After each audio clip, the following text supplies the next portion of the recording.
राम राम दोस्तों, सुभद्रा इसी तरह के चैनल में आप सभी का स्वागत है। और दोस्तों, आज मैं जो बताने चाह रही हूँ शायद आप लोगों में से बहुत लोगों को नहीं पता होगा, और अगर किसी को पता है तो उसके लिए तो बहुत अच्छी बात है। अगर नहीं पता है तो मैं बताती हूँ दोस्तों, और मैं आशा करती हूँ कि ये जानकारी आप लोग को बहुत पसंद आएगी, और आप लोग को ये अच्छी लगे, पसंद आए तो प्लीज़ कमेंट में ज़रूर लिखिएगा, और मेरे इस वीडियो को लाइक कीजिएगा, और मेरे इस चैनल में अगर आप नए हैं तो सब्सक्राइब कीजिएगा, मेरे को सपोर्ट कीजिएगा। ठीक है दोस्तों, तो चलिए कहानी शुरू करती हूँ मैं। और एक कहानी नहीं, जानकारी है। तो दोस्तों चलिए शुरू करते हैं। तो दोस्तों, क्या आप में से आप लोग को क्या मालूम है कि धृतराष्ट्र जी जो थे वो अंधे क्यों हुए? मतलब वो तो अंधे पैदा हुए थे, और उनको 100 पुत्रों का शोक भी सहन करना पड़ा था। उसका कारण आप लोग को पता है? नहीं पता है ना, मैं बताती हूँ। तो ये कारण जो है वो स्वयं कृष्ण भगवान जो हैं वो धृतराष्ट्र से बताया। धृतराष्ट्र जो है वो जब कुरुक्षेत्र में युद्ध खत्म हो गया तो श्री कृष्ण जी से उन्होंने पूछा कि हे वासुदेव, आखिर ऐसा क्या कारण था जिसके कारण मैं जन्म से अंधा हुआ और मुझे 100 पुत्रों का शोक सहन करना पड़ा?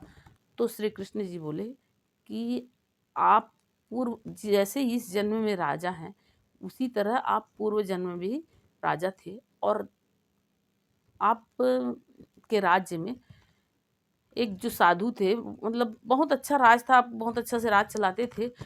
उस राज में एक साधु भी रहते थे, और वो साधु महात्मा के पास 2 हंस के जोड़े, मतलब 1 हंस का जोड़ा था, और उसे 4 बच्चे थे, और उनको वो पाला हुआ था, और उनका मतलब पालन-पोषण करता था।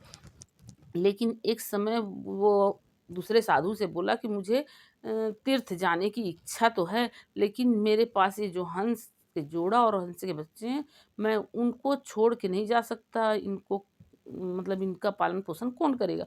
तो साधु जो है, दूसरा साधु उनको राय दिया कि आप राजा के पास जाइए, और राजा से आप इस चीज़ का मतलब विनती कीजिए, आग्रह कीजिए, राजा आपके समस्या का समाधान ज़रूर निकालेंगे।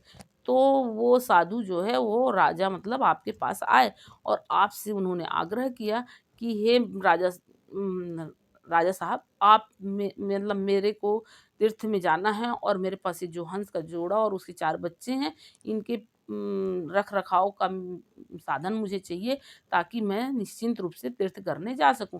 तो क्या आप इनका भरण पोषण करेंगे, इनको रखेंगे?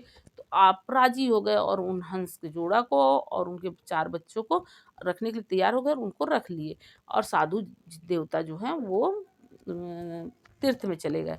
अब ये हंस का जोड़ा जो है वो आपके सरोवर में पलने-पोसने लग गए। अब आप एक दिन जो है उस सरोवर के पास ही बगीचा, उस बगीचा में भ्रमण कर रहे थे। आपकी दृष्टि उस हंस के जोड़े पर और पड़ी, और आपका जो नियत है वो डोल गया, और आप उसमें से हंस के एक बच्चे को भून के और खा लिए।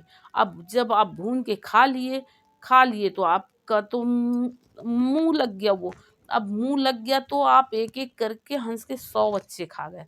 100 बच्चों को खाने के बाद जब जब आप 100 बच्चे हंस के खा गए, तो वो हंस के जोड़ा जो है वो अपने बच्चों के गम में अपने आप ही मर गए। अब उसके बाद फिर कुछ दिनों बाद, कुछ साल बाद जब साधु जी आए, तो आपसे वो अपना हंस और हंस के बच्चे माँगे, तो आपने कह दिया कि वो तो अपने मतलब मौत से मर गए, उनको कुछ हो गया, मतलब आप झूठ बोल दिए कि वो अपनी मौत मर गए। तो उस साधु के श्राप और उस हंस के जोड़ों के श्राप से आपको ये दिन भोगना पड़ा। हंस के जोड़ा को ने ये श्राप दिया कि जिस तरह से हम 100 बच्चों का दुःख झेले, गम सहे, शोक सहे, उसी तरह तुम भी 100 अपने 100 पुत्रों का शोक सहोगे।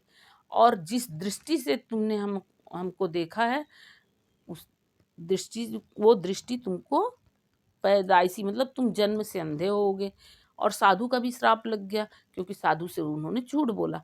तो इस कारण से उनको मतलब श्री कृष्ण जी बताया कि वही आपके पूर्व जन्म का जो कारण था, उसके कारण से आपको जन्म से मतलब नेत्रहीन रहना पड़ा, और 100 पुत्रों का शोक सहना पड़ा। तो ये जानकारी आप लोगों को कैसी लगी, आप लोग कमेंट में ज़रूर बताइएगा। और मेरे इस वीडियो को लाइक कीजिए, मेरे चैनल में नए हैं तो प्लीज़ सब्सक्राइब कीजिए। राम राम दोस्तों।